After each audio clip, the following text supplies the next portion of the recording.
Mielosios ir gerbėmieji, leiskite jūs dar kartą pakviesti į Valdovų rūmų muziejų ir šį kartą norėtume su jumis pasivaikščioti ir pažinti Valdovų rūmų, pradžioje pilies, o vėliau ir pačių rūmų, architektūros istorijos pėdsakais, takais ir keleliais, pasekti, kaip buvo statoma, perstatoma Lietuvos didžiųjų kunigaikščių rezidencija Vilniaus Žemutinėje pilyje.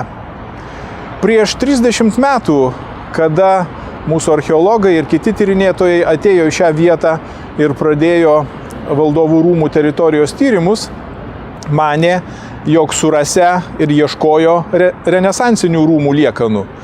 Tačiau pajudėję į priekį tyrimai parodė, jog šitoje vietoje yra gerokai gilesnė Lietuvos civilizacijos istorija, daug daugiau senesnio paveldo nei siekiančio Renesanso laikus. Taigi mūsų tyrinėtojai nustatė, jog seniausi mūriniai pastatai, kurie turėjo ir rezidencinę, ne tik gynybinę funkciją, yra datuotini net 13 amžiumi, 13 amžiaus pabaiga. Tai leidžia labai tiksliai nustatyti dendrochronologinis metodas. Ankstyvoji mūrinė pilis, o vėliau gotikinė pilis, šioje vietoje stovėjo apie 200 metų. Nuo 16 amžiaus pradžios šitoje vietoje ėmė kurtis ištaikingi, naujus reprezentacinius poreikius atitinkantis renesansiniai rūmai, kurie vėliau buvo barokizuoti. Taigi renesansiniai bei barokiniai rūmai, kaip Lietuvos didžiųjų kunigaikščių ir Lenkijos karalių rezidencija, šioje vietoje egzistavo maždaug 150 metų. Dar 150 metų po 17 amžiaus vidurio Maskvos invazijos šie rūmai buvo apleisti. Jie nebetarnavo kaip valdovų rezidencija, nors čia vis dar gyveno neturtingi bajorai ir miestiečiai, rinkosi seimeliai, vyko teismai. Na ir 200 metų šita teritorija buvo visiškoje užmarštyje, rūmai buvo nugriauti, čia įkurta Rusijos tvirtovė, o vėliau įveistas parkas ir daugelis dalykų susijusių su didinga šitos rezidencijos praeitimi tiesiog buvo pamiršta.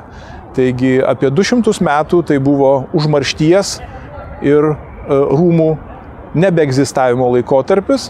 O 20 amžiaus pabaigoje prasidėjo tyrimai, netrukus buvo suformuluota rūmų atkūrimo idėja, kuri ir buvo realizuota per maždaug 30 metų kartu su tyrimais. Taigi šiandien galim pasigėrėti, kaip vėl atrodo mūsų rezidencija, kurioje dominuoja Renesanso stiliaus elementai, greta katedros ir Švento Kazimiero koplyčios.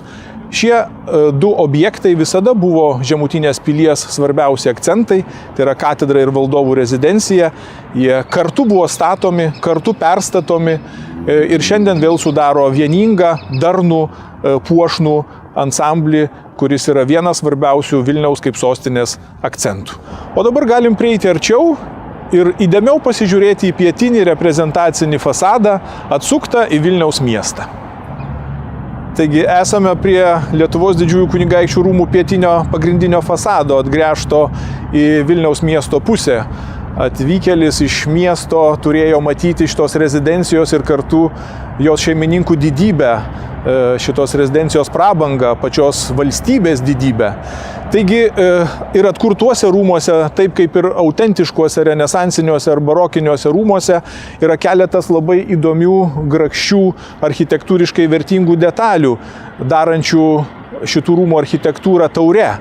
Tai dominuoja rūmų architektūroje, tame tarpe ir šitame pietiniame fasade, pirmiausia renesansiniai elementai. Na ir pats išraiškingiausias turbūt renesansinis elementas, kuris čia matosi, yra viršuje, tarsi karūnuojantis rūmus, renesansinis atikas, kaip matome, papuoštas tokių arkučių ir kitų architektūrinių elementų, sandrikų ir panašiai kolonėlių kompozicija, kuri yra labai puošni. Turbūt viena pačių puošniausių greta Aušros vartų koplyčios atiko visoje Lietuvos sostinėje.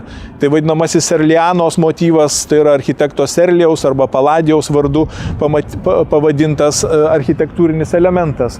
Aišku, jau renesanse, o vėliau ir baroke langų apvadai, portalai, karnizai irgi yra kuriami iš natūralaus akmens, brangaus akmens, kuris Lietuvos didžiojo kunigaikštystėje yra labai retas, turi būti atvežamas.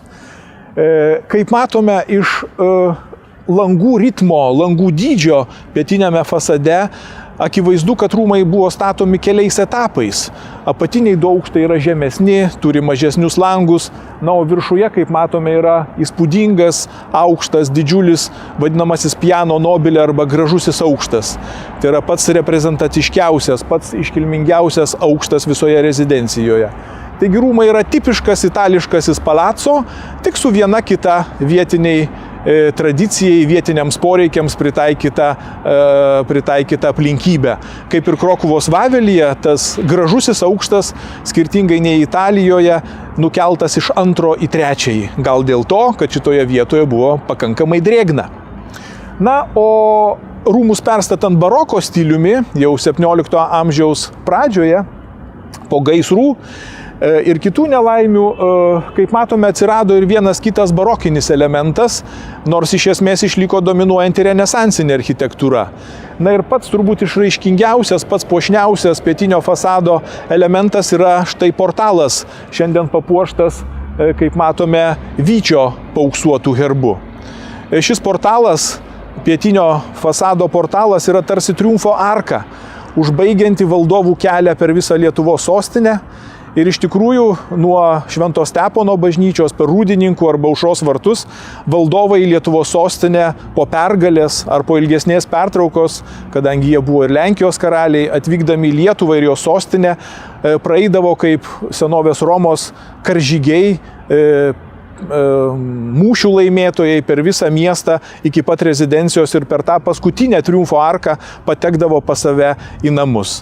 Na ir šį portalą ankstyvojo baroko laikais projektavo labai garsūs architektai, kuriuos dar prisiminsime. Tai Konstantė Tenkala ir jo brolis ir kiti pagalbininkai prieš atvykdami į Lietuvą ir Lenkiją, jie dirbo su garsiausiu to meto Romos architektu Karlo Maderno, statydami Švento Petro baziliką Vatikane. Ir greta portalo reiktų atkreipti dėmesį, kad lygiai tuo pačiu metu, kai buvo rekonstruojami valdovų rūmai ankstyvojo baroko stiliumi, buvo statoma ir Švento Kazimiero koplyčia. Tai tų pačių architektų darbas, tik Švento Kazimiero koplyčia išliko autentiška nuo pastatymo iki mūsų dienų, bent jau jos išorinis fasadas, o valdovų rūmai, kaip ir šitas portalas, tiesiog buvo atkurti. Švento Kazimiero koplyčia ankstyvojo baroko vazų laikais tarnavo ir kaip rūmų koplyčia. Todėl buvo praėjimas tarp rūmų ir katedros. Įėjus į katedrą 2 aukštų, valdovas galėjo patekti ir į balkoną Švento Kazimiero koplyčioje. Tai atkreipkime dėmesį, architektai projektavę rūmus ir statę Švento Kazimiero koplyčią, net padarė Švento Kazimiero koplyčią apžvelgiamą iš 2 pusių. Ji turi 2 reprezentacinius fasadus, o rūmų rytinio ir pietinio korpusų sandūra yra net tarsi iškirpta, iškasta, tam, kad būtų įmanoma gerai apžiūrėti ir pasigrožėti tikrai labai taure iš natūralaus švediško akmens pastatyta Švento Kazimiero koplyčios architektūra. Greta portalo pietiniame fasade dar galima matyti dar kelis mažosios architektūros įdomius akcentus. Tai saulės laikrodį ant mažojo bokštelio ir štai ant didesniojo bokštelio matome labai elegantišką Švento Mykolo Archangelo vėtrungę. Tokia vėtrungė tikrai buvo ir puošė valdovų rūmų pietinį fasadą Žygimanto Vazos laikais 17 amžiaus pradžioje. Na, o didysis laiptinės bokštas, esantis valdovų rūmų kieme, yra papuoštas vyčio ženklų didžiojo kunigaikščio karūna ir 2009 metų įrašų, kada šie rūmai iš esmės buvo atstatyti, tik nebuvo pabaigti įrengti. Ankstyvas pavasaris nėra pats geriausias laikas lankytis parke ar sodelyje. Dar neveikia fontanas, dar nežydi gėlės, neauga žolės. Tačiau vis tiek norėtųsi parodyti jums atkurtą renesansinį ir ankstyvą barokinį Lietuvos didžiųjų kunigaikščių rūmų sodą. Jis atkurtas toje vietoje, kur, kaip manoma, Bona Sforza buvo įkūrusi savo vadinamąjį Giardino Segreto, tokį specialų, intimų, tik valdoviai ir jos aplinkai skirtą nedidelį itališką sodelį. Ir tame sodelėje buvo tarsi 2 tokios pagrindinės zonos. Vienoje iš jų augo prieskoninės žolės, Na, o kita dalis, kaip matome, buvo apsodinta krūmeliais, augo gėlės ir, aišku, čiurleno iš fontano trykštantis vanduo. Yra žinoma, kad 16 amžiaus pradžioje pakankamai garsus architektas ir skulptorius italas Bernardinas Zanobis Džardžanotis Bonos Sforcos užsakymu netgi suprojektavo tokią altaną, bokštą, laiptus, kuriais Bonas Sforca iš savo privačių apartamentų galėjo nusileisti į šitą sodelį ir gėrėtis gamta, nes čia yra labai ypatinga vieta. Yra užuovėja, saulės atokaita tarp aukštutinės pilies kalno ir valdovų rūmų. Čia niekada nebūna vėjo, čia visada būna šilta.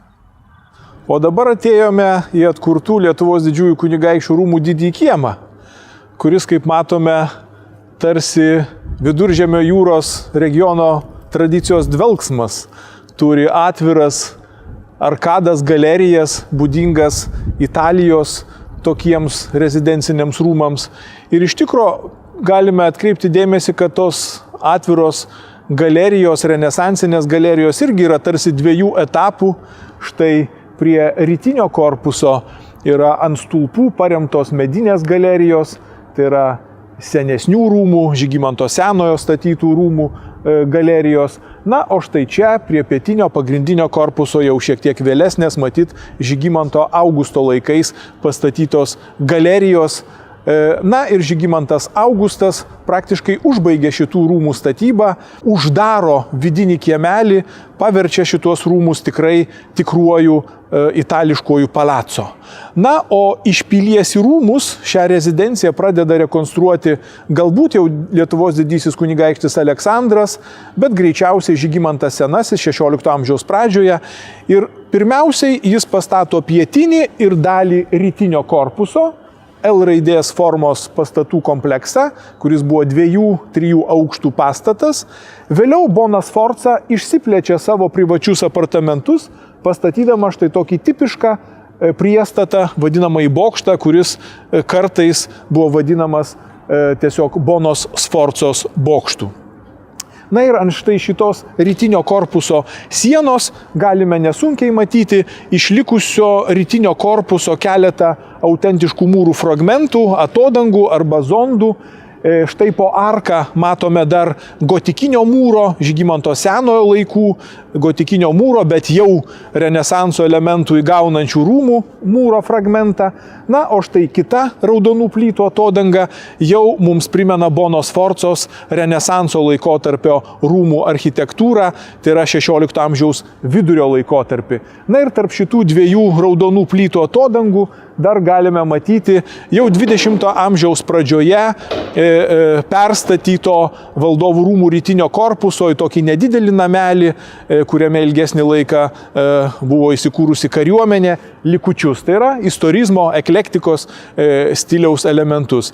Taigi architektai atkūrė valdovų rūmų ansamblį, stengiasi respektuoti, parodyti visus etapus, visus periodus, kokius istorinius laikotarpius išgyveno valdovų rūmai, tiek klestėdami, tiek būdami nusiaubti, apleisti ar net neegzistuodami.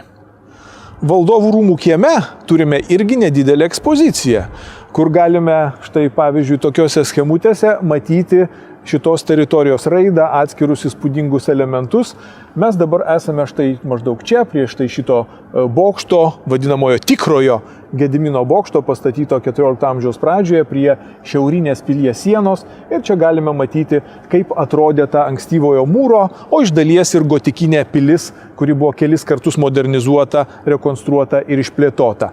Na ir čia už šitų granitinių blokų kaip tik ir yra paslėptas ir eksponuojamas tas tikrasis Gedimino bokštas, pastatytas Lietuvos didžiojo kunigaikščio Gedimino laikais. O nuo jo, štai kaip matome, prasideda irgi grindinyje pažymėta šiaurinė pilies siena. Taigi Lietuvos didžiųjų kunigaikščių rūmai pastatyti 16 amžiuje, kaip matome, buvo gerokai didesni, net ir užėmė gerokai didesnį plotą nei ta ankstyvoji arba gotikinė pilis. Greta didžiojo kiemo valdovų rūmų atstatytame ansamblyje yra ir mažasis kiemelis, kuris galutinai susiformavo 17 amžiaus pradžioje pastačius va štai šitą šiaurės vakarinio korpuso priestatą buvusi prie virtuvės. Na, o atkuriant rūmus, mūsų architektai sugalvojo ne kur nors paslėpti, o priešingai parodyti iš pamatų išgręžtas tokias detalės, elementus, kaip matote, primenančias kolonas, tai yra vadinamieji kernai. Čia galime matyti, kaip atrodė valdovų rūmų pamatų mūrai, kurie buvo suresti dar 16 amžiuje. Valdovų rūmų mažajame kiemelyje yra dar vienas labai įdomus elementas, štai už mūsų nugarų. Yra nedidelis koridoriukas, kuris istoriškai buvo 2 aukštų ir jungė rytinį valdovų rūmų korpusą su greta stovėjusiais Radvilų rūmais. Gali būti, kad Žygimantas Augustas pas Barborą Radvilaitę keliavo būtent štai šiuo koridoriuku.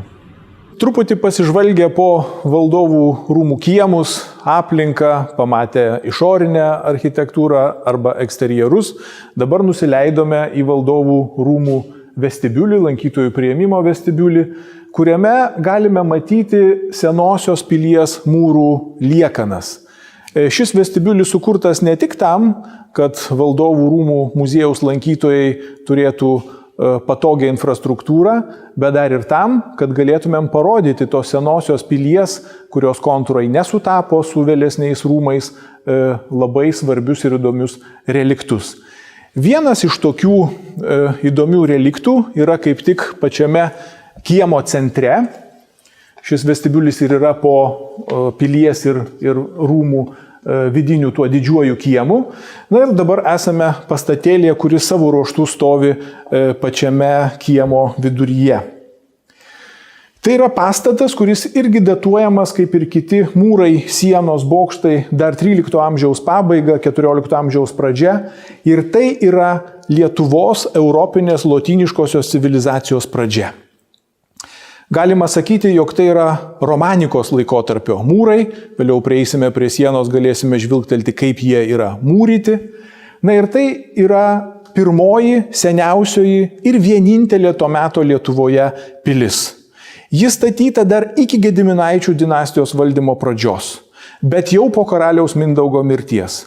Tai yra 13 amžiaus 8-9 dešimtmetyje ir tokią tikslę datą mums leidžia nustatyti ir pasakyti būtent minėtasis dendrochronologinis metodas, nes po mūrais yra pakišti mediniai klojiniai arba poliai. Taigi, kada Lietuvos didysis kunigaikštis Gediminas čia perkelė sostinę, ši mūrinė pilis jau stovėjo. Gediminas ją plėtė, tobulino, perstatė, labiau įtvirtino. Ankstyvoji mūrinė pilis būsimųjų valdovų rūmų teritorijoje, kaip matot, yra išmūryta iš gana stambių plytų, kurios yra vakarietiškos, europietiškos plytos. Labai įdomu, kad ne bizantinė Kijevo Rusios tradicija, kurios teritorijos tuo metu jau buvo prijungtos prie Lietuvos didžiosios kunigaikštystės, bet vakarietiška, europietiška tradicija nulėmė ankstyvosios Lietuvos architektūros raidą. Na ir galime tik tai numanyti, kad greičiausiai tai buvo Livonijos ordino meistrai, galbūt ir belaisviai patekę į lietuvių belaisvę, kurie ir statė šitą pilį, ankstyviausią ir vienintelę pilį Lietuvoje. Nes su Livonija Lietuvos santykiai buvo pakankamai draugiški. Na ir kaip minėjau, tas ankstyvasis mūras galėtų būti vadinamas net Lietuvos romanika, nes jis yra iki gotikinis, prieš gotikinis ir kaip matome plytos, kaip jau kitame pasivaikščiojime po rūmus esame girdėję, yra dėtos tuo vadinamuoju vendiniu arba baltiškuoju būdu, kada vienoje eilėje dedamos 2 arba 3 ilginės, kaip čia, kad matome, trumpinė ir vėl toliau 2 arba 3 ilginės, vėl trumpinė ir taip toliau. Kaip atrodė gotikinis mūras, vėlesnis mūras, mes dar pamatysime truputį vėliau. Na, o dabar tiesiog galime užmesti akį, kaip atrodė ta ankstyvoji mūro pilis, kuri vėliau ir gotikos laikais dar buvo perstatoma ir plėtojama. Tai štai šitas nedidelis aptvaras, kaip matote, netaisyklingos trapecijos formos tokia aptvarinė pilis, tarp aukštutinės pilies kalno, pilis tuo metu dar buvo medinė, na ir vėliau pastatytos, kaip matome, katedros.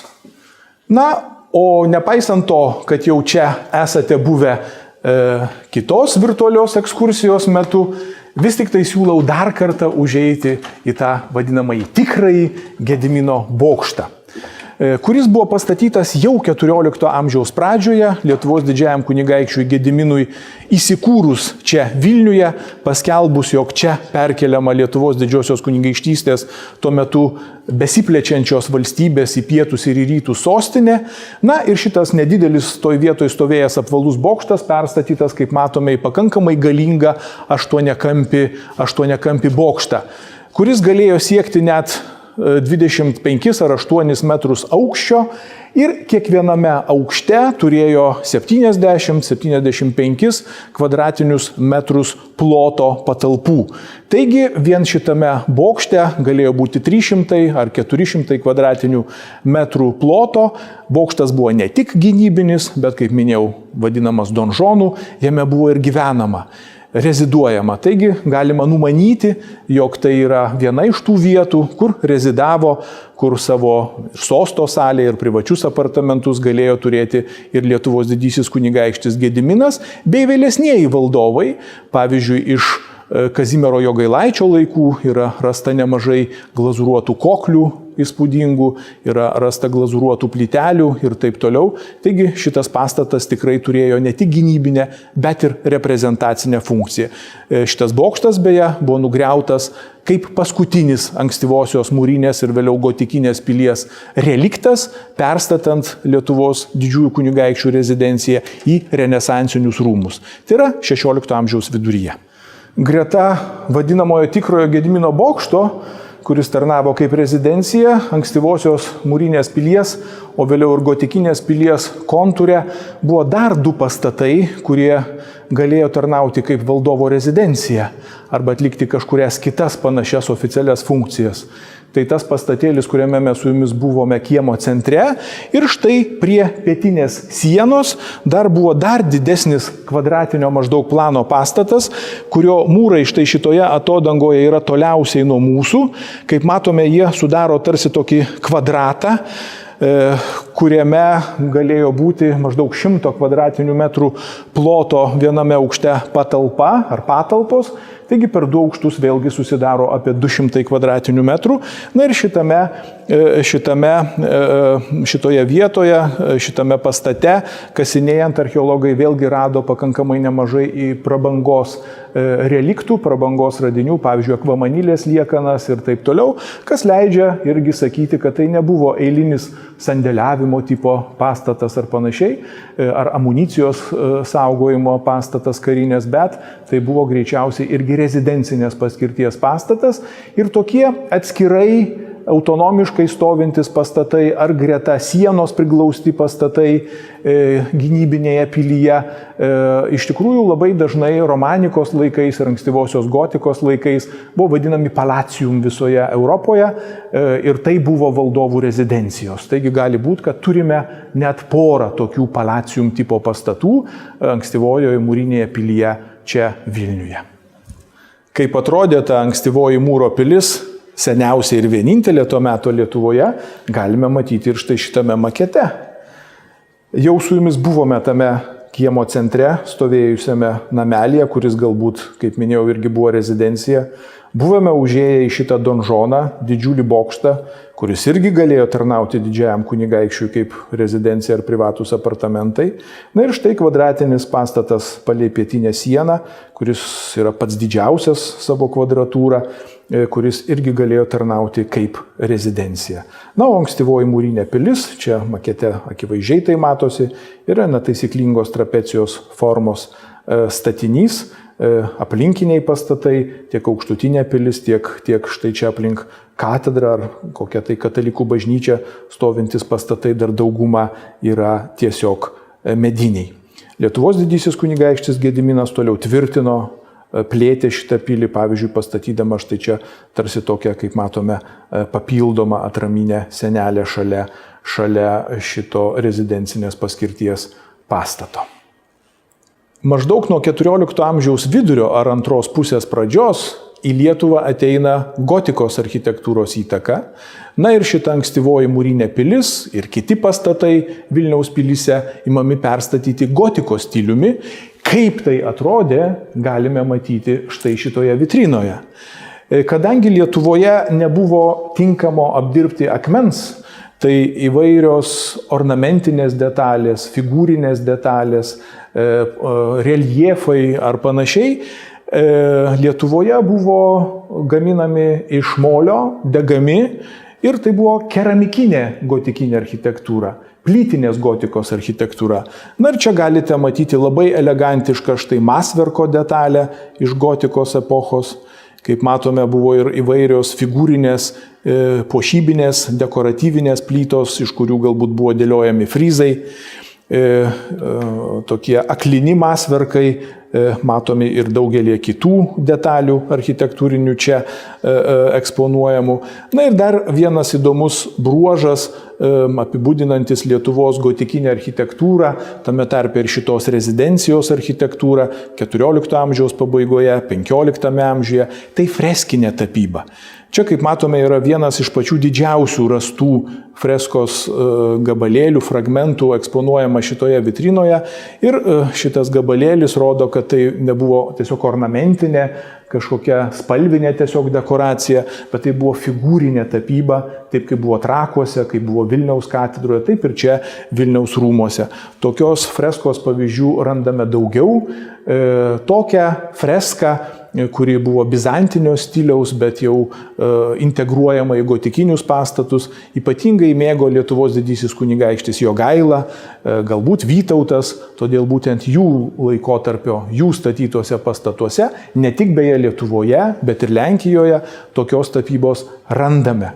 Jogaila, beje, tokią manierą, bizantinę tapybos manierą, sienų tapybos manierą iš Lietuvos atvežė ir į Lenkiją. Ir Lenkijoje, tiek Liubline, tiek Krokuvoje, tiek Višlicoje šitos iš Lietuvos atkeliavusios bizantinės tapybos gotikos laikotarpyje pavyzdžių yra gerokai daugiau išlikę negu pačioje Lietuvoje.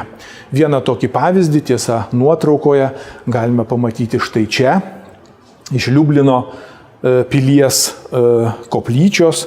Na ir šitoje freskoje pavaizduotas net ir pats Lietuvos didysis kunigaikštis ir Lenkijos karalius Jogaila. Na, o kaip atrodė pilis, Vilniaus pilis, tame tarpe ta ankstyvoji mūrinė pilis jau 14 amžiaus antroji pusėje, pabaigoje, 15 amžiaus pačioje pradžioje, galime matyti štai šitame makete. Ar atpažįstate? Štai čia ta nedidukė, pirmoji, ankstyvoji ir vienintelė mūrinė pilis Lietuvoje, su tuo Gedimino bokštu, su dviem pastatėliais palei sieną ar kiemo viduryje. Bet kaip matome, jau 14 amžiuje ir bažnyčia arba katedra buvo apjuosta gynybiniais įtvirtinimais. Taip pat buvo pastatyti žemutinės pilies, kaip matote, mūrai. Praktiškai visa sala, kurią supa Vilnelės ir Neries upės, buvo įtvirtinta. Na ir dar norėčiau atkreipti dėmesį jūsų štai vieną galingą, kaip matote, pastatą, rūmus, kuriuos Jogaila 14 amžiaus pabaigoje, krikštydamas Lietuvą, atidavė pirmajam Vilniaus vyskupui. Ankstyvosios mūrinės ir jau gotikinės pilies raidos etapas yra sietinas su Lietuvos didžiojo kunigaikščio Vytauto vardu. Ruošdamasis lemiamoms kautynėms su kryžiuočių ordinu 15 amžiaus pradžioje, o vėliau ir karūnavimui 1430 metais, Vytautas nebejotinai turėjo modernizuoti, sustiprinti, išplėsti Vilniaus pilis, tame tarpe ir žemutinę ir aukštutinę pilį. Aukštutinė tuomet turbūt ir tapo mūrine, nes tai turėjo atitikti valdovo, kuris valdė valstybę nuo Juodosios iki Baltijos jūros statusą, tame tarpe statusą, kuris galėjo pasikeisti, Vytautas jų planavo tapti karaliumi.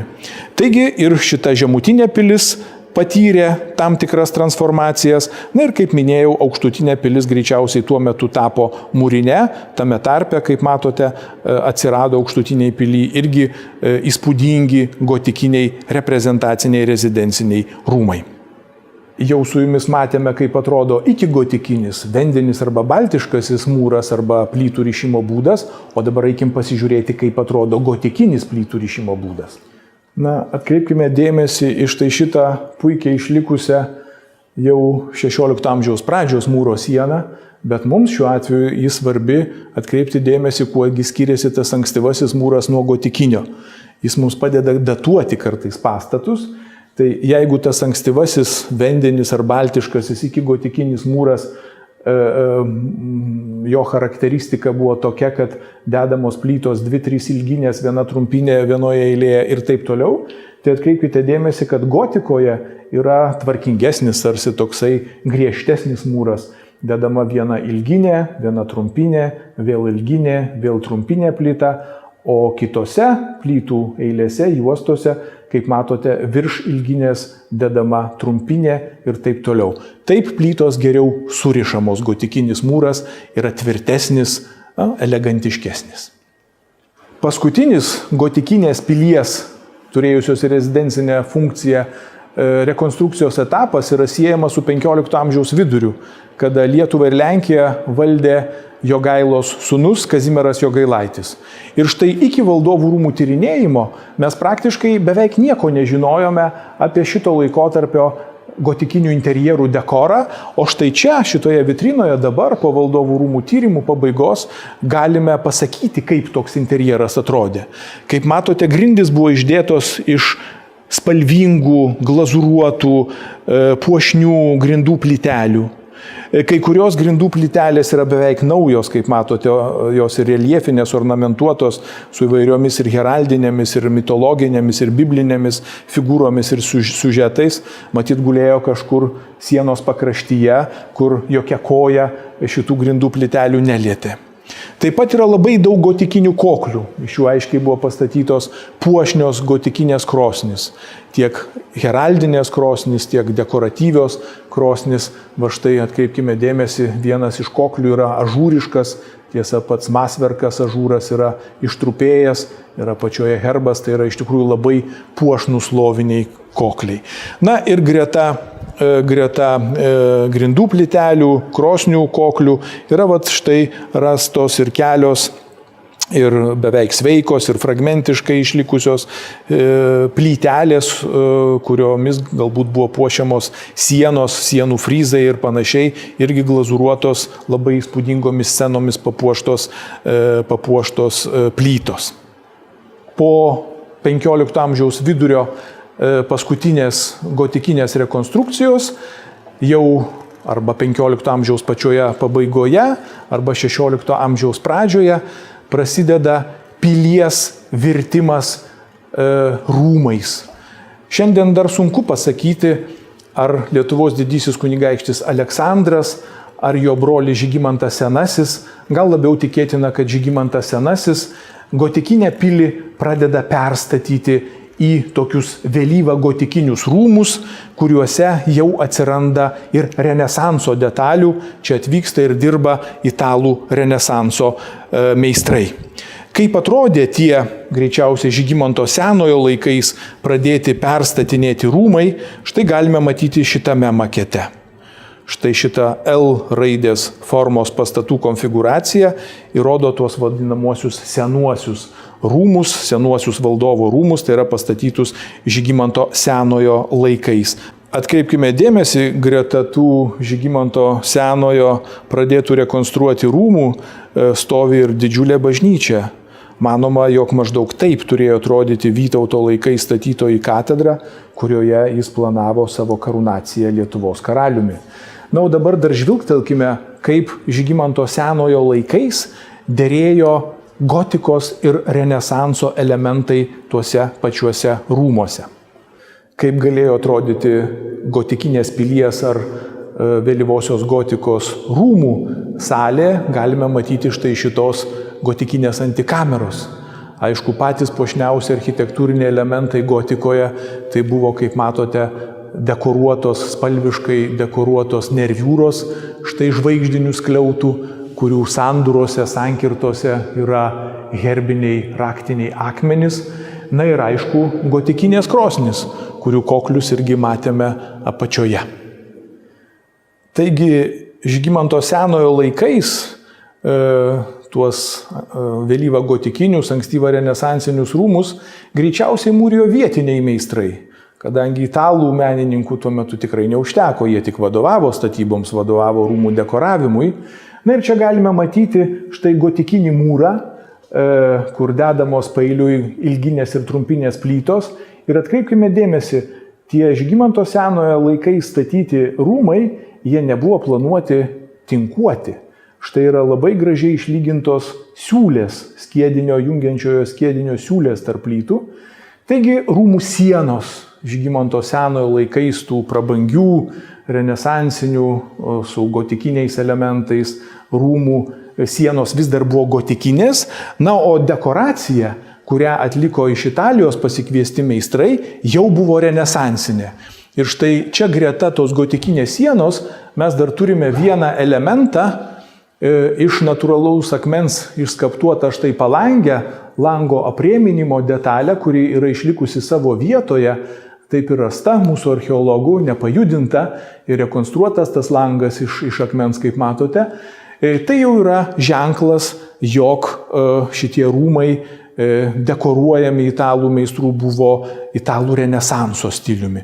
Taigi pas paskutiniuosius Jogailaičius, Žygimanto Senojo, Aleksandro, Jono Alberto, Vladislovo laikais, jų rezidencijose gotika ir renesansas derėjo greta. Ir tai buvo ne tik Rokuvoje, ne tik Prahoje, bet ir Vilniuje. Beje, ir Krokuvos Vavelio pilis, vienas iš korpusų, artimesnis katedrai korpusų, kuris statytas dar Aleksandro ir baigtas Žygimanto Senojo laikais, jis yra išmūrytas iš gotikinių plytų, mūrytas gotikinių rišimo būdų, bet visa apdaila jau yra iš akmens ir renesansinė. Štai šitas maketas rodo, kaip galėjo atrodyti renesansiniai Lietuvos didžiųjų kunigaikščių rūmai Vilniaus žemutinėje pilyje. Jau Žygimanto Augusto laikais. Bet šitame makete galim dar kartą pasekti, kaip šitie rūmai vystėsi renesanso epochoje. Žygimantas Senasis pastato štai šituos du korpusus, sudarančius L raidę, tai yra rytinį ir štai pietinį korpusus.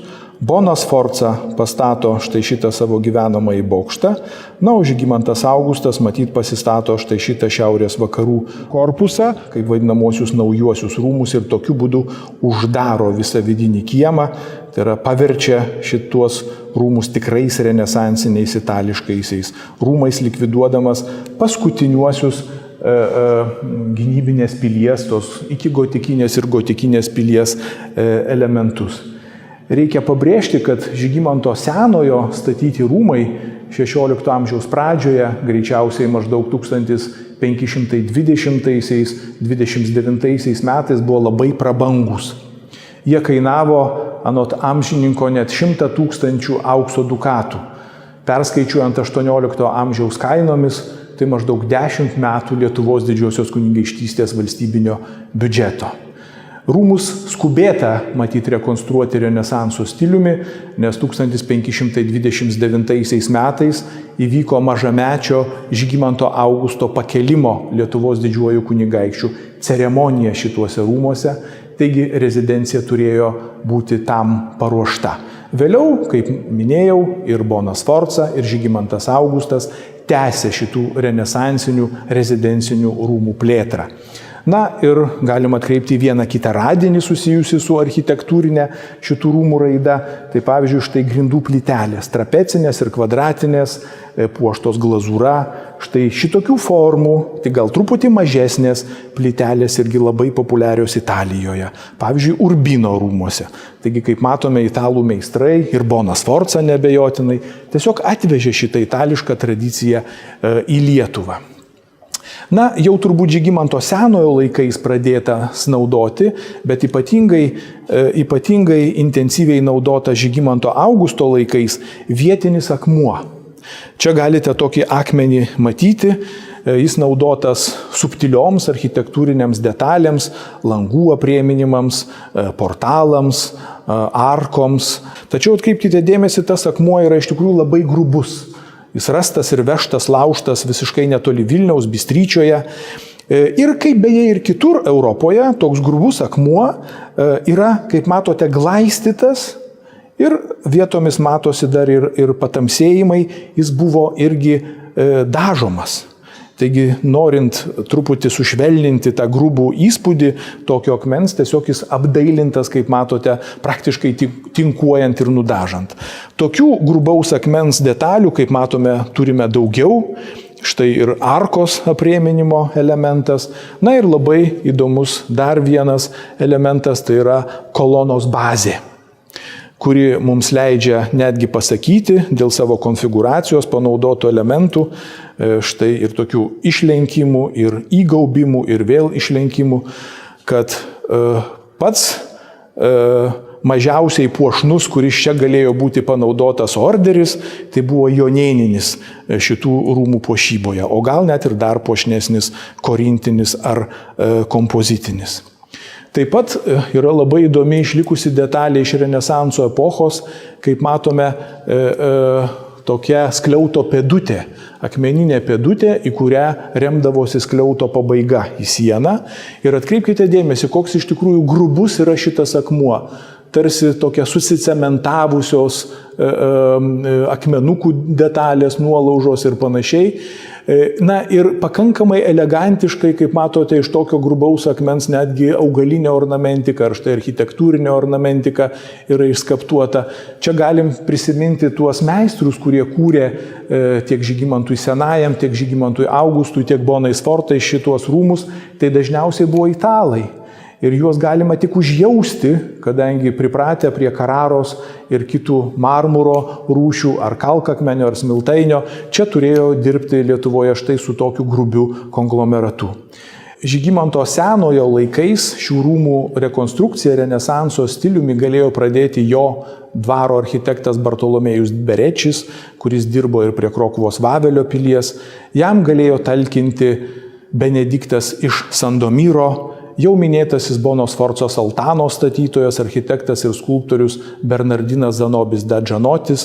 Na, o Žygimanto Augusto laikais čia dirbo irgi pakankamai garsus architektas ir skulptorius Giovannis Činis iš Sienos.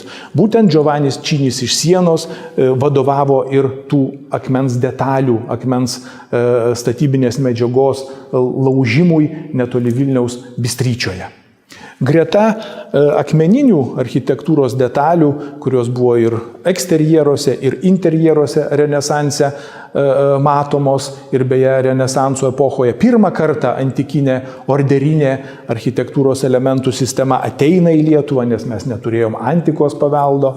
Taigi greta tų akmeninių architektūrinių detalių ir išorėje, ir viduje aptinkamų, irgi Renesanso epochos interjerus puošė labai puošnios krosnis, puošnios grindys, kesoninės lubos, aišku, ir kilnojamosios vertybės, tai gobelenai, ginklai, lobyno vertybės, kuriomis garsėjo ir štai šitie rūmai. Juk Žygimanto Augusto laikais net popiežiaus nuncijus Bernardinas Bonžovanis žavėjosi Žygimanto Augusto lobiais, kurių jisai teigia, tokių turtingų nėra matęs nei pas Venecijos dožą, nei pas Romos popiežių. Kaip atrodė Žygimanto Senojo, Bonos Sforcos ir Žygimanto Augusto laikų prabangių renesansinių rūmų interjerai, galime matyti štai šitoje salėje, žemutinėje sosto salėje, kurioje, kaip matome iš architektūros, pačių ryškiausių elementų yra glazūruotos grindys, puošni krosnis, fryzas herbinis tapytas palubėje ir labai puošnios, įmantrios ir spalvingos kesoninės lubos būdingos tiek Italijos, tiek vidurio Europos renesansui. Beje, greta italų renesansų meistrų, renesansinius Vilniaus rūmus dekoravo ir labai daug vietinių bei vidurio Europos meistrų iš Vokietijos, iš Lenkijos, iš Čekijos, Vengrijos ir kitų Europos kraštų. Žygimanto Augusto laikais, rekonstruojant šitą rezidenciją, buvo panaudotas ir daug subtilesnis akmuo, galbūt iš Livonijos vežtas ar iš Švedijos, tai vadinamoji opoka. Ir štai norėčiau atkreipti dėmesį jūsų iš tai šitą detalę. yra rasta vienintelė tokia ir dar smulkesnių nuotrupų, kuri akivaizdžiai liudija, jog tikrai buvo labai subtilios reljefinės dekoracijos, skulptūrinės dekoracijos renesansiniuose rūmuose, bet jos buvo nedaug. O tai yra pilastro ar kažkokio aprėminimo lango detalė su augalinė ornamentika. Krokuvos Vavelio pilyje buvo vienas erkeris, kuris išlikęs iki mūsų dienų, aprėmintas irgi panašia reljefinė architektūrinė ornamentika. Kažkas panašaus buvo ir čia renesansiniuose, rezidenciniuose paskutinių Jogailaičių rūmuose. Na, o dabar pasižiūrėkime, kaip renesansiniai rūmai kito ankstyvojo baroko laikais, valdant Vazų dinastijos valdovams. XVI amžiaus pabaigoje Lietuvos didžiąją kunigaikštystę ir Lenkijos karalystę pradėjo valdyti su Jogailaičiais susigiminiavusi švedų kilmės Vazų dinastija. Iki 1610 metų gaisro Vazos nesiėmė didesnių pertvarkų, bet gaisras privertė bent jau remontuoti rūmus. Tiesa, rūmai gaisro metu labai nenukentėjo, nes čia gyveno valdovo šeima, o po metų laimėjęs karą prieš Maskvą, atsiėmęs Smolenską, čia sugrįžo ir Žygimantas Vaza. Taigi baroko laikais, ankstyvojo baroko laikais ar Vazų laikais, šitie rūmai pergyveno, galima sakyti, du tokius rekonstrukcijų etapus. Po 610 metų gaisro rūmai buvo suremontuoti, minimaliai suremontuoti šiaurietiškojo manierizmo stiliumi. Mes vėliau pamatysime vieną būdingą tai stilistikai architektūrinę akmeninę detalę. Na, o nuo trečiojo 17 amžiaus dešimtmečio Žygimantas Vaza, labiau pasukęs link itališkojo ankstyvojo baroko, imasi platesnės rekonstrukcijos čia Vilniaus rezidencijoje, jau italų ankstyvojo baroko dvasioje. Tuo metu buvo ne tik rekonstruoti rūmai, daugiau jų interjerai, bet ir pastatyta Šventojo Kazimiero koplyčia, kuri tapo ir rūmų koplyčia, stovėjusi štai čia greta ir turėjusi, kaip matome, jungti su Lietuvos didžiųjų kunigaikščių rezidencija. Jeigu Bono Sforcos laikais tai buvo tik mažas sodelis, renesansinis slaptas sodelis skirtas valdoviai, tai baroko laikais, Vazų laikais štai čia, tarp žemutinės pilies gynybinės sienos ir pietinio valdovų rūmų korpuso Vazo sukūrė pakankamai erdvų, prabangų, ankstyvąjį barokinį, taisyklingą, geometrinį itališką sodą, parką su skulptūromis, fontanais ir, kaip sako vienas amžininkas, kadangi citrusiniai augalai mūsų klimato sąlygomis neaugo, tai juos šitame parke ir sode pakeitė vyšnios. Kaip atrodė tas barokinis Vazų laikotarpio sodas ar parkas, galima pamatyti viename iš mūsų turimų gobelenų. Tai štai tas gobelenas, kuriame galime pamatyti, kaip atrodė iš dalies ir Bono Sforcos, ir ypatingai Vazų laikotarpio sodas, parkas priešais valdovų rūmus. Kaip matome, ir fontanai su skulptūromis, ir taisyklingos gėlių klombos, medžiai, ir kiti dekoratyvūs būdingi elementai. Ta gobeleną pakabinome čia neatsitiktinai, štai per šitą gretimai esantį langą valdovai Žygimantas Vaza, Vladislovas Vaza, Jonas Kazimieras Vaza, žvilgtelėję per tą langą, galėjo matyti tą tikrąjį barokinį Vazų sodą, panašų į tą, kuris vaizduojamas gobelene. Muziejaus ekspozicijoje, kaip minėjau, galima pamatyti abiejų Vazų laikotarpio rūmų rekonstrukcijų reliktus. Štai siūlau atkreipti jūsų dėmesį į štai šitą akmeninę architektūrinę detalę, suskaldytą detalę. Ir štai va toks deimanto, šlifuoto deimanto formos elementas akivaizdžiai liudija, jog tai šiaurietiškojo manierizmo stilistikos architektūrinė detalė. Tuo metu valdovų rūmų rekonstrukcijai po 1610 metų gaisro vadovavo architektas ir šiaip statybų prižiūrėtojas Peteris Nonhartas ir Vilhelmas Polis. Labai įdomu, kad greta valdovo prie Lietuvos didžiųjų kunigaikščių rūmų rekonstrukcijos prisidėjo ir to meto didikai, Lietuvos didžiosios kunigaikštystės ministrai, kurie čia, šituose rūmuose, turėjo savo apartamentus, savo biurus. Ir čia labai gerai matome šitame koklyje, kuriame yra Leono Sapiegos inicialai, S raidė, ir yra labai aiškus metų įrašas. Štai 1616 metais, aišku, ne sosto salėje, bet savo biure kancleris Leonas Sapiega iš tokių štai koklių pasistatė štai puošnę krosnį. O dabar dar žvilgtelkime į antrojo barokinės rekonstrukcijos vazų laikais etapo, kada šitiems darbams vadovavo jau italų meistrai, architektūrinės detalės iš labai prabangių, turtingų, daug kainuojančių medžiagų. Tai, kaip matome, yra naudotas ir labai prabangus su žaliomis gyslomis marmuras, ir baltas marmuras, ir rausvas marmuras, ir įvairių spalvų klintis, ir rusvos, ir juodos, iš kalkakmenio ir smiltainio, kaip matote, plytelių buvo dėliojamos labai puošnios grindys, kurių rekonstrukciją galėsime dar irgi pamatyti. Iš tikrųjų, vazų laikais, kaip minėjau, ne tiek eksterjeras, kiek interjeras valdovų rūmuose buvo rekonstruotas ir pirmiausia, aišku, reprezentacinės salės ir matyt tos salės, kurios buvo privatus valdovo apartamentai. Labai įdomu, kad tuo metu valdovų rūmų rekonstrukcijos darbuose dalyvavo, tiems darbams vadovavo vieni žymiausių to meto visame regione architektų ir skulptorių, kurie dirbo prie Švento Petro bazilikos rekonstrukcijos Vatikane ir atliko labai subtilius darbus, tai pavyzdžiui drožė kapitelius ir kitas smulkias detalės, tai broliai Tenkalos. Aišku, pirmiausiai Konstantė Tenkala. Jie buvo ne tik giminės, bet ir mokiniai garsiausio to meto Romos architekto Karlo Maderno. Taigi, atkreipkime dėmesį, vazų laikais prie šitų rūmų rekonstrukcijos ir prie štai šitų akmeninių detalių drožybos, apdirbimo, dekoravimo darbų dirbo tokie architektai, kurie statė Švento Petro baziliką Vatikane. Tame tarpe tą fasadą, kurį mes matome labai dažnai transliuojant mišias iš Vatikano, pavyzdžiui, tai yra pagrindinį Švento Petro bazilikos fasadą išeinantį į Švento Petro aikštę. Kaip galėjo atrodyti vazų laikotarpio ankstyvojo baroko rūmai, galime matyti iš rekonstruotos aukštutinės sosto salės. Atkreipkime dėmesį, kokios puošnios yra grindys iš švediško kalkakmenio ir smiltainio.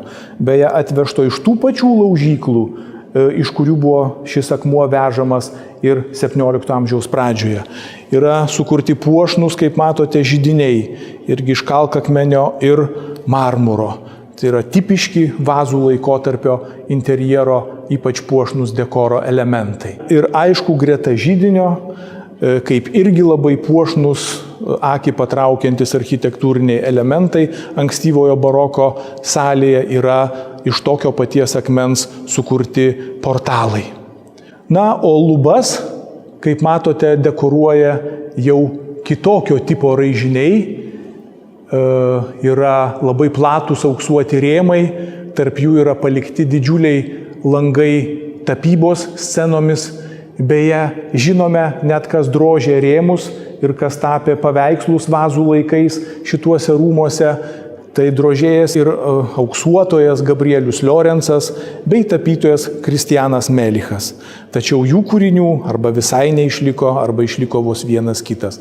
Ir todėl lubų tie įrėminti laukai yra palikti, kaip matote, tušti, kada nors ateinančios kartos galės nutapyti čia, pavyzdžiui, istorinės kompozicijas, sakykime, apie 1611 metų Smolensko atsiėmimą iš Maskvos.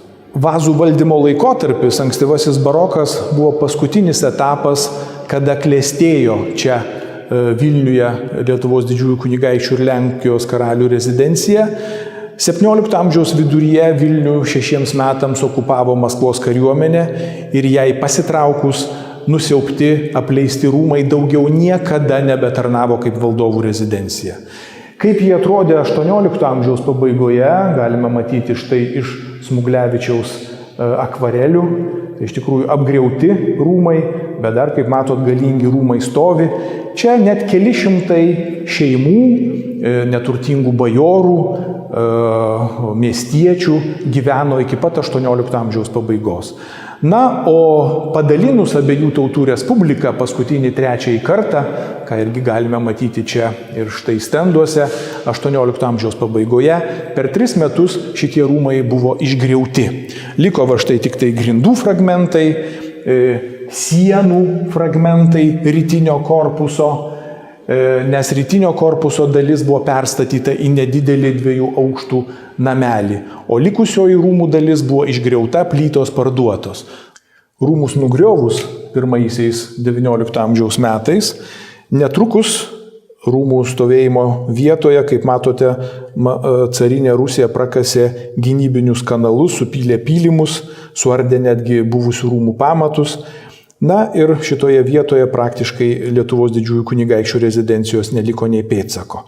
Na, tik tai iš rytinio korpuso dalies, kaip matome, pirkliai persistatė savo 2 aukštų namelį, kurio sienose, mūruose, pamatuose, rūsiuose yra išsaugota ir Lietuvos didžiųjų kunigaikščių rūmų 16-17 amžiaus liekanų.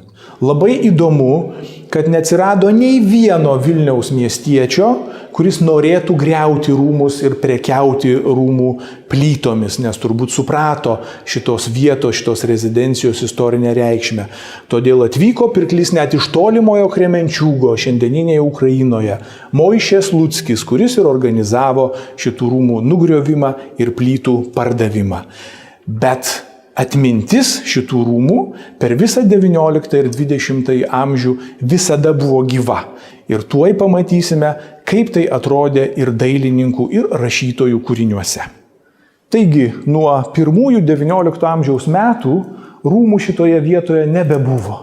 Va štai garsaus dailininko Juozapo Peškos piešinėlyje galime matyti katedrą ir štai Švento Kazimiero koplyčia, čia kažkada buvo jungtis, stovi kaip našlaičiai. Rūmų nebėra, va tik tai keletas akmenų rūmų vietoje, plynas laukas.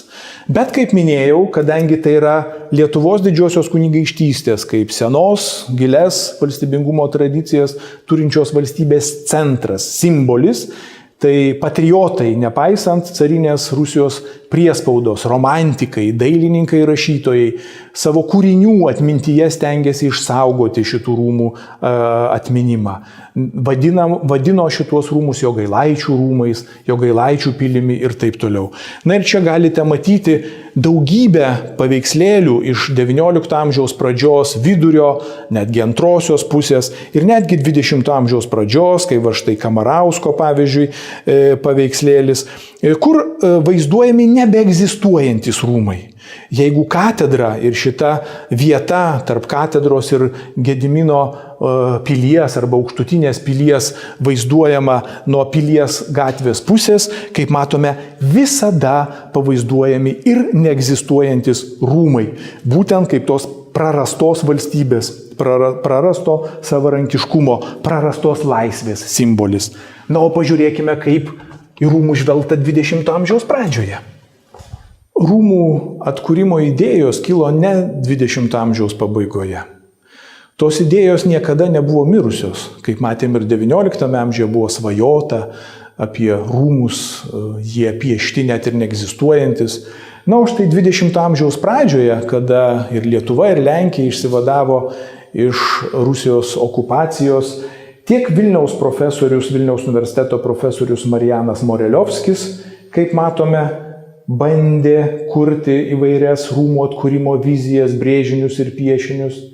Tiek labai įdomu mūsų atgimimo lyderio Vytauto Landsbergio tėvas, architektas ir inžinierius, garsus architektūros specialistas Vytautas Landsbergis Žemkalnis irgi kūrė, kaip matome, rūmų atkūrimo viziją. Na, o ji realizuota buvo jau tik tai 20 amžiaus pabaigoje, nuoseklūs tyrimai prasidėjo 1987 metais, o rūmų atstatymo, atkūrimo, statybiniai darbai prasidėjo 2002 metais. Iki 2009 metų rūmai buvo atkurti, tik ne iki galo įrengti. Pirmiausiai 2013 metais lankytojams buvo atverta pirmoji rūmų dalis, o 2018 metais ir visi rūmai buvo baigti rekonstruoti ir atverti lankytojams. Juokaujame, kad 20-21 amžiaus sandūroje, panašiai kaip ir 16 amžiaus pradžioje, rūmų statybos ir rekonstrukcijos truko maždaug vienodą laiką. Tiek Žygimanto Senojo laikais, tiek dabar atkuriant rūmus, tai yra 15, 16, 17 metų. Kaip matome, šita rezidencija nuo ankstyvosios Mūrinės pilies iki atkūrimo pergyveno apie 700 metų savo istorijos. Ji buvo ankstyvoji Mūro pilis, buvo gotikinė pilis, buvo renesansiniai, buvo ankstyva barokiniai rūmai, buvo laikotarpis, kada rūmai neegzistavo ir štai jau keletą metų rūmai vėl spindi Lietuvos sostinėje Vilniuje. Tai yra ne tik Lietuvos valstybingumo simbolis, bet ir Vilniaus kaip sostinės ženklas. Vilniaus, kuris netrukus švęs savo 700 metų jubiliejų nuo pirmojo vardo paminėjimo. Taigi kviečiu maloniai ateityje visus apsilankyti šiame muziejuje, praleisti čia ne vieną valandą ir tiek nuolatinėmis ekspozicijomis, tiek parodomis pasidomėti, taip pat pasivaikščioti įvairių teminių ekskursijų takais. Tame tarpe dar kartą pagilinti architektūrinės raidos žinias.